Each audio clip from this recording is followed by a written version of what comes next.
Second part के concept video 3 के अंदर हम बात करेंगे properties of electromagnetic waves. Electromagnetic waves की क्या क्या प्रॉपर्टीज होती हैं। तो जैसा कि हमने पिछली कॉन्सेप्ट वीडियो में पढ़ा था कि इलेक्ट्रोमैग्नेटिक वेव एक ट्रांसवर्स वेव होती है। यहाँ पर इलेक्ट्रिक फील्ड कंपोनेंट और मैग्नेटिक फील्ड कंपोनेंट परपेंडिकुलर होते हैं to the direction of propagation, और वो आपस में भी एक दूसरे के परपेंडिकुलर होते हैं। ठीक है, तो इलेक्ट्रिक फील्ड अगर वाई में है, मैग्नेटिक फील्ड अगर जेड में है, तो एक्स की तरफ हमारी डायरेक्शन ऑफ प्रोपोगेशन है, जहां पर एनर्जी एक्चुअली मूव कर रही है। Okay, so just like any transverse wave, हम वो सारी चीजें कैलकुलेट कर सकते हैं जैसे कि wavelength, frequency, amplitude, just like any other transverse wave. इस ट्रांसवर्स वेव की जो स्पीड होती है, it is also known as speed of light. Electromagnetic wave जिस स्पीड से मूव करती है वो बराबर होती है 1/√, परमिएबिलिटी इनटू परमिटिविटी। ठीक है, किसी भी मीडियम की। वैक्यूम के अंदर वो एप्सिलॉन नॉट म्यू नॉट होती है, और वहां से जो स्पीड आती है वो होती है 3 × 10⁸ मीटर पर सेकेंड। ओके, तो यहां पर जैसे कि हम देख सकते हैं इलेक्ट्रिक और मैग्नेटिक फील्ड परपेंडिकुलर है, जो सी है, जो डायरेक्शन ऑफ प्रोपोगेशन है वेव का। ओके, हम सब जानते हैं वेवलेंथ क्या होती है। It is the distance between two successive crests और ट्रोज, या फिर एक जो कंप्लीट वेव है उसकी लेंथ। एम्पलीट्यूड क्या होता है? It is the maximum displacement of the wave. Frequency होती है एक सेकंड में कितनी वेव्स या कितनी बार ऑसिलेशन हो रही है। ठीक है, कितने साइकिल्स प्रोड्यूस हो रही हैं एक सेकंड के अंदर या पास हो रहे हैं। ओके, तो velocity of electromagnetic wave is 1/√ε0 into μ0।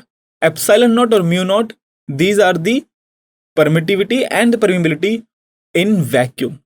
ठीक है, एप्सिलॉन नॉट होता है permittivity in vacuum and mu naught is the magnetic permeability in vacuum. और अगर ये वैल्यूज मैं डालूं तो हमारी जो स्पीड ऑफ लाइट है, it comes down approximately to 3 × 10⁸ meter पर सेकेंड। तो relationship between electric field and magnetic field, जो एम्पलीट्यूड है इलेक्ट्रिक फील्ड और मैग्नेटिक फील्ड का, उसमें जो रिलेशन है वो ये है कि B0 is equals to E0/c। Okay, ये याद रखना, ये बहुत इंपॉर्टेंट इक्वेशन है। Maximum value of electric field मतलब इलेक्ट्रिक फील्ड का जो एम्पलीट्यूड है, मैग्नेटिक फील्ड का जो एम्पलीट्यूड है B0, और C स्पीड ऑफ लाइट। एक बहुत ही नई चीज यहां पर हम जो पढ़ेंगे वो है Poynting vector. Poynting vector basically energy का फ्लक्स बताता है कि किस रेट से एनर्जी फ्लो कर रही है।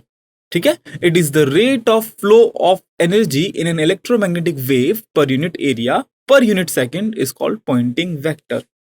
ठीक है, सो अगर इलेक्ट्रिक फील्ड y डायरेक्शन में है, मैग्नेटिक फील्ड z डायरेक्शन में है, तो Poynting vector obviously x direction में होगा, बिकॉज जो हमारी direction of propagation of wave है, जहां पर एनर्जी फ्लो कर रही है, वो इलेक्ट्रिक फील्ड और मैग्नेटिक फील्ड के परपेंडिकुलर होना चाहिए, क्योंकि एक ट्रांसवर्स वेव है। तो ये जो पॉइंटिंग वेक्टर है, ये किसके बराबर होता है? Poynting vector is equals to E×B/μ0।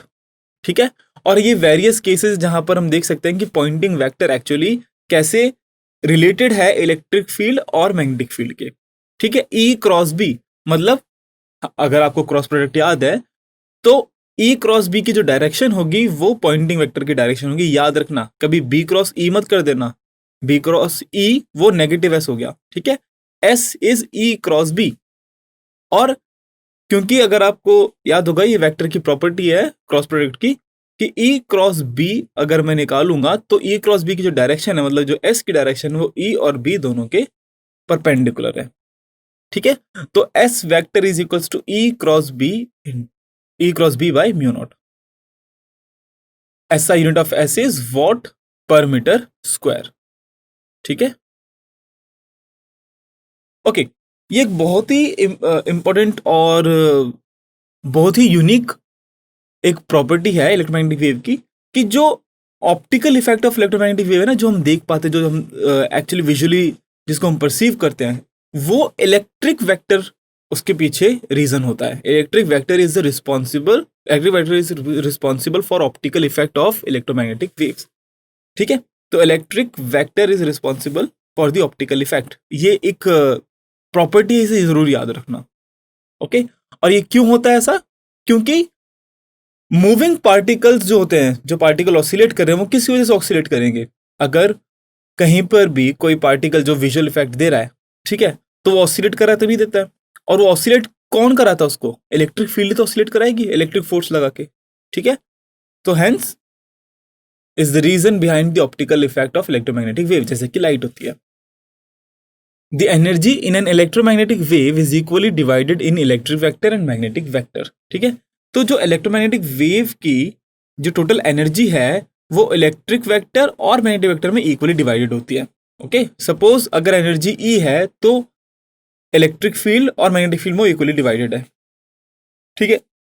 Suppose अगर मैंने एनर्जी 4 टाइम्स कर दी, इसका मतलब है कि एनर्जी इक्वली डिवाइडेड होगी मैग्नेटिक फील्ड और इलेक्ट्रिक फील्ड कंपोनेंट में।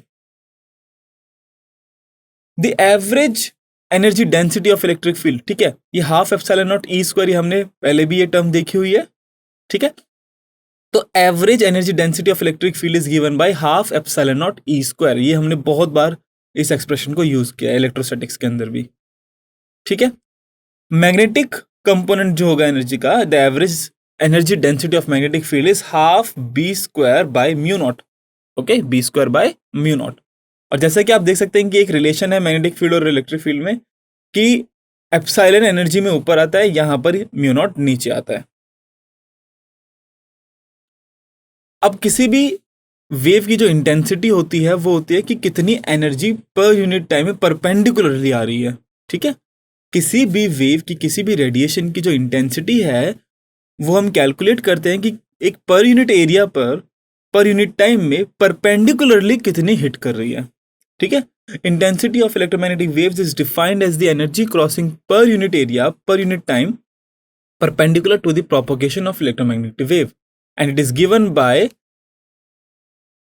S average, which is half epsilon naught E square into C, half epsilon naught E square into C, ठीक है। जस्ट C से हमने मल्टीप्लाई कर दिया जो हमारी एनर्जी डेंसिटी थी इलेक्ट्रिक फील्ड की, ठीक है। इसको अगर मैं C से मल्टीप्लाई कर दूं तो हमारा इंटेंसिटी आ जाता है, ओके।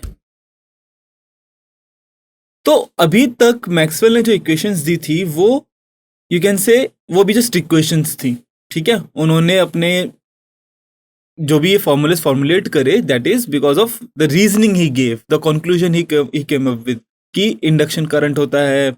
और जो मैक्सवेल इक्वेशन है उसको उन्होंने मैक्सवेल एम्पियर इक्वेशन बनाया, उसके अंदर कुछ चेंजेस किए, ठीक है। अभी तक चीजें थ्योरेटिकल थी, अभी तक बस आइडियाज थी।